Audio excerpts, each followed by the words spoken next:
शिव पुराण की विद्येश्वर संहिता में आज हम पढ़ेंगे बंधन और मोक्ष का विवेचन, शिव पूजा का उपदेश, लिंग आदि में शिव पूजन का विधान, भस्म के स्वरूप का निरूपण और महत्व, शिव एवं गुरु शब्द की व्युत्पत्ति तथा शिव के भस्म धारण का रहस्य। हर हर महादेव। ऋषि बोले, सर्वज्ञों में श्रेष्ठ सूत जी, बंधन और मोक्ष का स्वरूप क्या है यह हमें बताइए। सूत जी ने कहा, महर्षियों, मैं बंधन और मोक्ष का स्वरूप तथा मोक्ष के उपाय का वर्णन करूंगा, तुम लोग आदर पूर्वक सुनो। जो प्रकृति आदि 8 बंधनों से बंधा हुआ है वह जीव बद्ध कहलाता है, और जो उन 8 बंधनों से छूटा हुआ है उसे मुक्त कहते हैं। प्रकृति आदि को वश में कर लेना मोक्ष कहलाता है। बंधन आगंतुक है और मोक्ष स्वतः सिद्ध है। बद्ध जीव जब बंधन से मुक्त हो जाता है तब उसे मुक्त जीव कहते हैं। प्रकृति, बुद्धि, महत्व, त्रिगुणात्मक अहंकार और 5 तन्मात्राएं, इन्हें ज्ञानी पुरुष प्राकृत्याद्यष्टक मानते हैं। प्रकृति आदि 8 तत्वों के समूह से देह की उत्पत्ति हुई है। देह से कर्म उत्पन्न होता है और फिर कर्म से नूतन देह की उत्पत्ति होती है। इस प्रकार बारंबार जन्म और कर्म होते रहते हैं। शरीर को स्थूल, सूक्ष्म और कारण के भेद से 3 प्रकार का जानना चाहिए। स्थूल शरीर जागृत अवस्था में व्यापार कराने वाला, सूक्ष्म शरीर जागृत और स्वप्न अवस्थाओं में इंद्रिय भोग प्रदान करने वाला तथा कारण शरीर सुषुप्तावस्था में आत्मानंद की अनुभूति कराने वाला कहा गया है। जीव को उसके प्रारब्ध कर्मानुसार सुख दुख प्राप्त होते हैं। वह अपने पुण्य कर्मों के फलस्वरूप सुख और पाप कर्मों के फलस्वरूप दुख का उपभोग करता है।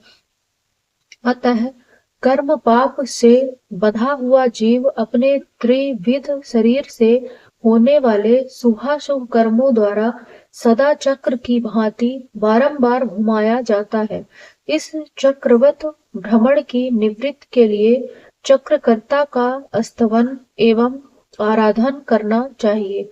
प्रकृति आदि जो 8 पाश बतलाए गए हैं उनका समुदाय ही महाचक्र है, और जो प्रकृति से परे हैं वे परमात्मा शिव हैं। भगवान महेश्वर ही प्रकृति आदि महाचक्र के कर्ता हैं, क्योंकि वे प्रकृति से परे हैं। जैसे बकायन नामक वृक्ष का थाला जल को पीता और उगलता है, उसी प्रकार शिव प्रकृति आदि को अपने वश में करके उस पर शासन करते हैं। उन्होंने सबको वश में कर लिया है, इसीलिए वे शिव कहे गए हैं। शिव ही सर्वज्ञ, परिपूर्ण तथा निष्क्रिय हैं। सर्वज्ञता, तृप्ति, अनादि बोध, स्वतंत्रता, नित्य अलुप्त शक्ति से संयुक्त होना और अपने भीतर अनंत शक्तियों को धारण करना, महेश्वर के इन 6 प्रकार के मानसिक ऐश्वर्यों को केवल वेद जानता है। अतः भगवान शिव के अनुग्रह से ही प्रकृति आदि 8 तत्व वश में होते हैं। भगवान शिव का कृपा प्रसाद प्राप्त करने के लिए उन्हीं का पूजन करना चाहिए। यदि कहें शिव तो परिपूर्ण है, निष्क्रिय है, उनकी पूजा कैसे हो सकती है, तो इसका उत्तर यह है कि भगवान शिव के उद्देश्य से उनकी प्रसन्नता के लिए किया हुआ सत्कर्म उनके कृपा प्रसाद को प्राप्त कराने वाला होता है। शिवलिंग में, शिव की प्रतिमा में तथा शिव भक्त जनों में शिव की भावना करके उनकी प्रसन्नता के लिए पूजा करनी चाहिए। वह पूजन शरीर से, मन से, वाणी से और धन से भी किया जा सकता है। उस पूजा से महेश्वर शिव, जो प्रकृति से परे हैं, पूजक पर विशेष कृपा करते हैं और उनका वह कृपा प्रसाद सत्य होता है।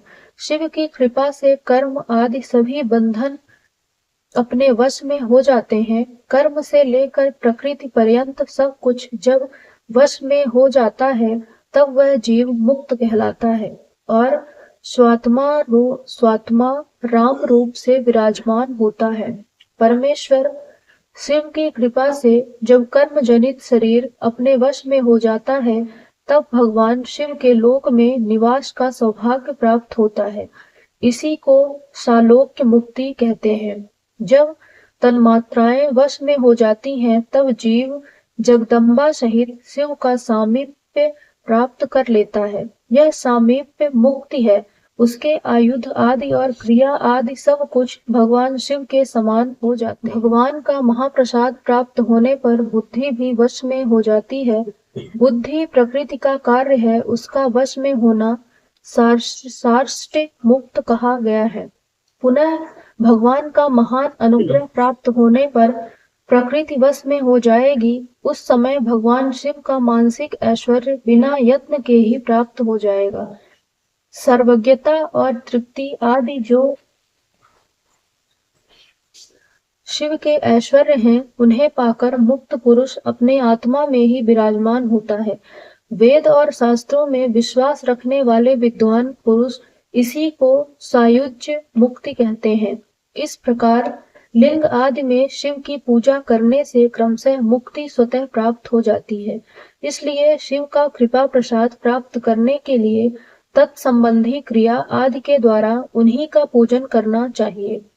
शिव क्रिया, शिव तप, शिव मंत्र जप, शिव ज्ञान और शिव ध्यान के लिए सदा उत्तरोत्तर अभ्यास बढ़ाना चाहिए। प्रतिदिन प्रातः काल से रात को सोते समय तक और जन्म काल से लेकर मृत्यु पर्यंत सारा समय भगवान शिव के चिंतन में ही बिताना चाहिए। सद्योजातादि मंत्रों तथा नाना प्रकार के पुष्पों से जो शिव की पूजा करता है, वह शिव को ही प्राप्त होगा। ऋषि बोले, उत्तम व्रत का पालन करने वाले सूत जी, लिंग आदि में शिव जी की पूजा का क्या विधान है, यह हमें बताइए। सूत जी ने कहा, द्विजो, मैं लिंगों के क्रम का यथावत वर्णन कर रहा हूँ, तुम सब लोग सुनो। वह प्रणव ही समस्त अभीष्ट वस्तुओं को देने वाला प्रथम लिंग है। उसे सूक्ष्म प्रणव रूप समझो। सूक्ष्म लिंग निष्कल होता है और स्थूल लिंग सकल। पंचाक्षर मंत्र को ही स्थूल लिंग कहते हैं। उन दोनों प्रकार के लिंगों का पूजन तप कहलाता है। वे दोनों ही लिंग साक्षात मोक्ष देने वाले हैं। पौरुष लिंग और प्रकृति लिंग के रूप में बहुत से लिंग हैं। उन्हें भगवान शिव ही विस्तार पूर्वक बता सकते हैं, दूसरा कोई नहीं जानता। पृथ्वी के विकार भूत जो लिंग ज्ञात हैं, उनको मैं तुम्हें बता रहा हूँ। उनमें स्वयंभू लिंग प्रथम है, दूसरा बिंदु लिंग, तीसरा प्रतिष्ठित लिंग, चौथा चर लिंग और पांचवा गुरु लिंग है। देवर्षियों की तपस्या से संतुष्ट हो उनके समीप प्रकट होने के लिए पृथ्वी के अंतर्गत बीज रूप से व्याप्त हुए भगवान शिव वृक्षों के अंकुर की भांति भूमि को भेद कर नादलिंग के रूप में व्यक्त हो जाते हैं। वे स्वतः व्यक्त हुए शिव ही स्वयं प्रकट होने के कारण स्वयंभू नाम धारण करते हैं। ज्ञानी जन उन्हें स्वयंभू लिंग के रूप में जानते हैं। उस स्वयंभू लिंग की पूजा से उपासक का ज्ञान स्वयं ही बढ़ने लगता है। सोने चांदी आदि के पत्र भर भूमि पर अथवा वेदी पर अपने हाथ से लिखित जो शुद्ध प्रणव मंत्र रूप लिंग है, उसमें तथा मंत्र लिंग का आलेखन करके उसमें भगवान शिव की प्रतिष्ठा और आवाहन करे। ऐसा बिंदु नादमय लिंग अस्थावर और जंगम दोनों ही प्रकार का होता है। इसमें शिव का दर्शन भावना में ही है, ऐसा निसंदेह कहा जा सकता है। जिसको जहाँ भगवान शंकर के प्रकट होने का विश्वास हो, उसके लिए वही प्रकट होकर वे अभीष्ट फल प्रदान करते हैं। अपने हाथ से लिखे हुए यंत्र में अथवा अकृत्रिम अस्थावर आदि में भगवान शिव का आवाहन करके 16 उपचारों से उनकी पूजा करें। ऐसा करने से साधक स्वयं ही ऐश्वर्य को प्राप्त कर लेता है और इस साधन के अभ्यास से उसको ज्ञान भी होता है। देवताओं और ऋषियों ने आत्म सिद्धि के लिए अपने हाथ से वैदिक मंत्रों के उच्चारण पूर्वक शुद्ध मंडल में शुद्ध भावना द्वारा जिस उत्तम शिवलिंग की स्थापना की है, उसे पौरुष लिंग कहते हैं तथा वही प्रतिष्ठित लिंग कहलाता है। उस लिंग की पूजा करने से सदा पौरुष ऐश्वर्य की प्राप्ति होती है। महान ब्राह्मण और महाधनी राजा किसी कारीगर से शिवलिंग का निर्माण कराकर जो मंत्र पूर्वक उसकी स्थापना करते हैं, उनके द्वारा स्थापित हुआ वह लिंग भी प्रतिष्ठित लिंग कहलाता है, किंतु वह प्राकृत लिंग है। इसलिए प्राकृत ऐश्वर्य भोग को ही देने वाला होता है। जो शक्तिशाली और नित्य होता है उसे पौरुष कहते हैं तथा जो दुर्बल और अनित्य होता है वह प्राकृत कहलाता है।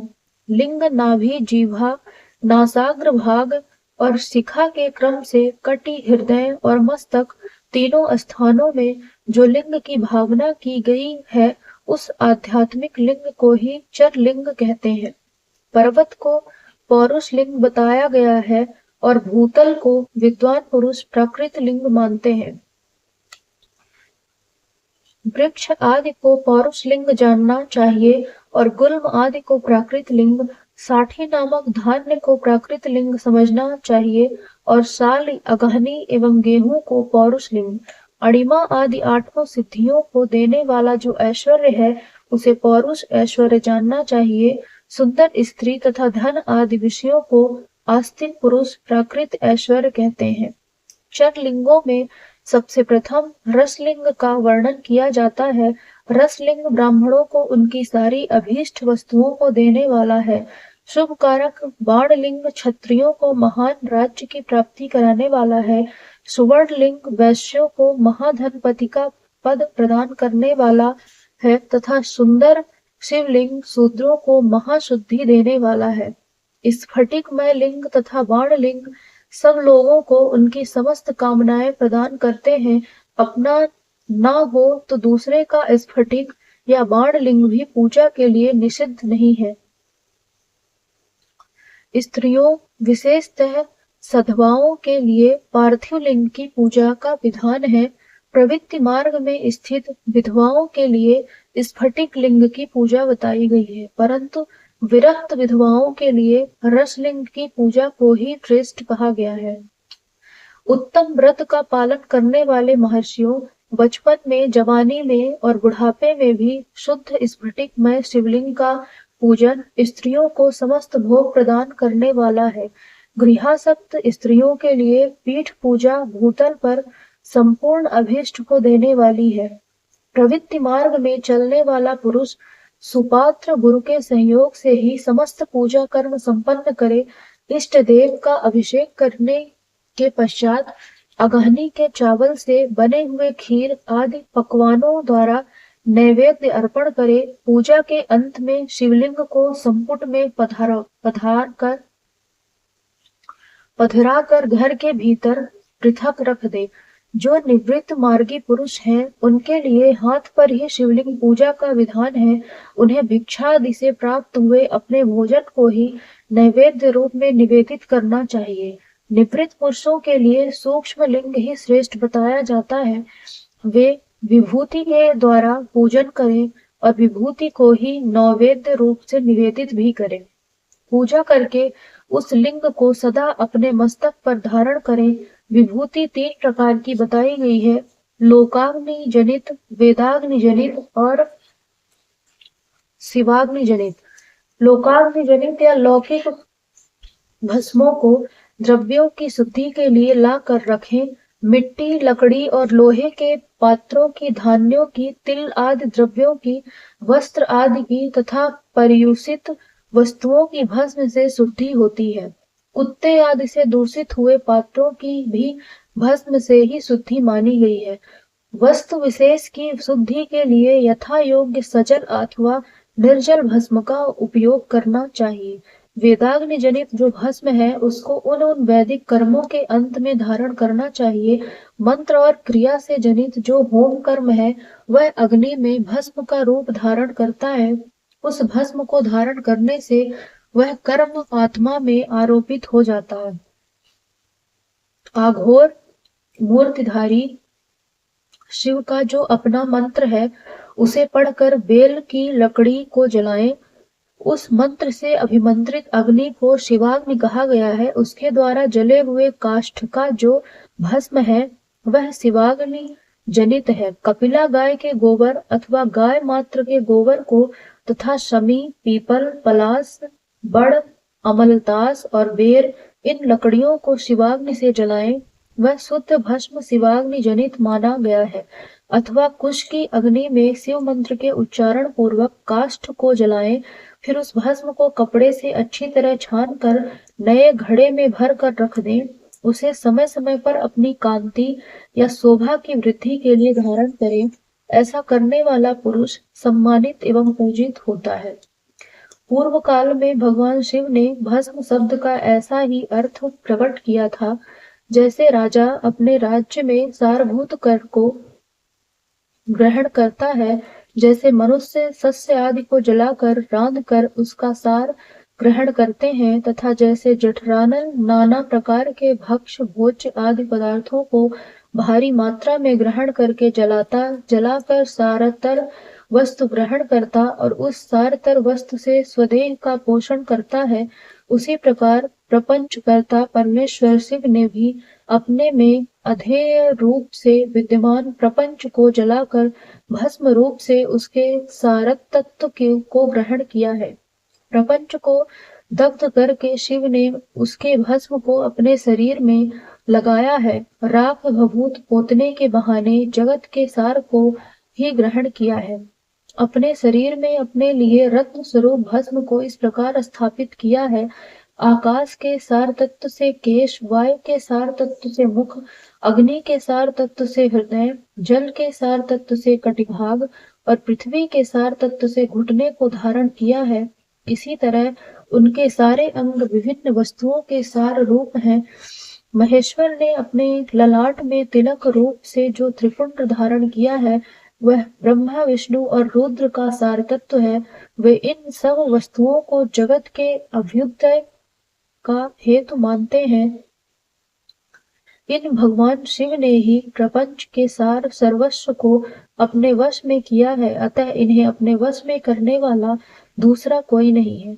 जैसे समस्त मृगों का हिंसक मृग सिंह कहलाता है और उसकी हिंसा करने वाला दूसरा कोई मृग नहीं है, अतएव उसे सिंह कहा गया है। सकार का अर्थ है नित्य सुख एवं आनंद, इकार का अर्थ है पुरुष और वकार का अर्थ है अमृत स्वरूपा शक्ति। इन सब का सम्मिलित रूप ही शिव कहलाता है। अतः इस रूप में भगवान शिव को अपना आत्मा मानकर उनकी पूजा करनी चाहिए। अतः पहले अपने अंगों में भस्म मलें, फिर ललाट में उत्तम त्रिपुंड धारण करें। पूजा काल में सजल भस्म का उपयोग होता है और द्रव्य शुद्धि के लिए निर्जल भस्म का। गुणातीत परम शिव राजस आदि स्वीकार गुणों का अवरोध करते हैं, दूर हटाते हैं, इसलिए वे सब के गुरु रूप का आश्रय लेकर स्थित हैं। गुरु विश्वासी शिष्यों के तीनों गुणों को पहले दूर करके फिर उन्हें शिव तत्व का बोध कराते हैं, इसीलिए गुरु कहलाते हैं। गुरु की पूजा परमात्मा शिव की ही पूजा है। गुरु के उपयोग से बचा हुआ सारा पदार्थ आत्म शुद्धि करने वाला होता है। गुरु की आज्ञा के बिना उपयोग में लाया हुआ सब कुछ वैसा ही है जैसे चोर चोरी करके लाई हुई वस्तु का उपयोग करता है। गुरु से भी विशेष ज्ञानवान पुरुष मिल जाए तो उसे भी यत्न पूर्वक गुरु बना लेना चाहिए। अज्ञान रूपी बंधन से छूटना ही जीव मात्र के लिए साध्य पुरुषार्थ है। अतः जो विशेष ज्ञानवान है वही जीव को उस बंधन से छुड़ा सकता है। जन्म और मरण रूप द्वंद्व को भगवान शिव की माया ने ही अर्पित किया है। जो इन दोनों को शिव की माया को ही अर्पित कर देता है, वह फिर शरीर के बंधन में नहीं पड़ता। जब तक शरीर रहता है तब तक जो क्रिया के ही अधीन है वह जीव बंध कहलाता है।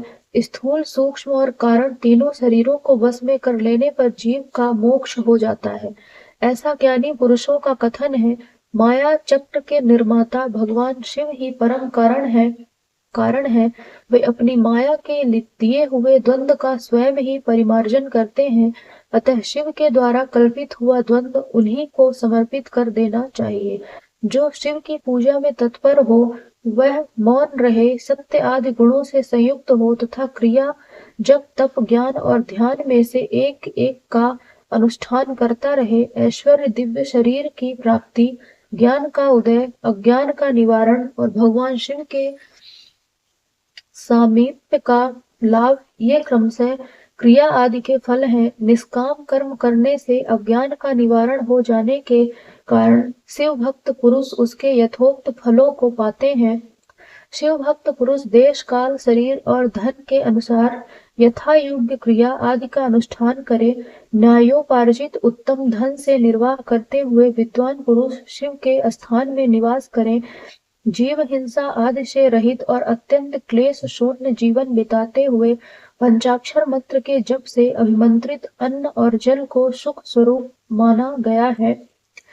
अथवा कहते हैं कि दरिद्र पुरुष के लिए भिक्षा से प्राप्त हुआ अन्न ज्ञान देने वाला होता है। शिव भक्त को भिक्षान्न प्राप्त हो तो वह शिव भक्ति को बढ़ाता है। शिव योगी पुरुष भिक्षान्न को शंभुसत्र कहते हैं। जिस किसी भी उपाय से जहाँ कहीं भी भूतल पर शुद्ध अन्न का भोजन करते हुए सदा मौन भाव से रहे और अपने साधन का रहस्य किसी पर प्रकट न करे, भक्तों के समक्ष ही शिव के महात्म को प्रकाशित करे। शिव मंत्र के रहस्य को भगवान शिव ही जानते हैं, दूसरा नहीं। इस वीडियो में यही तक था। मिलते हैं नेक्स्ट वीडियो में, तब तक के लिए हर हर महादेव, हर हर महादेव।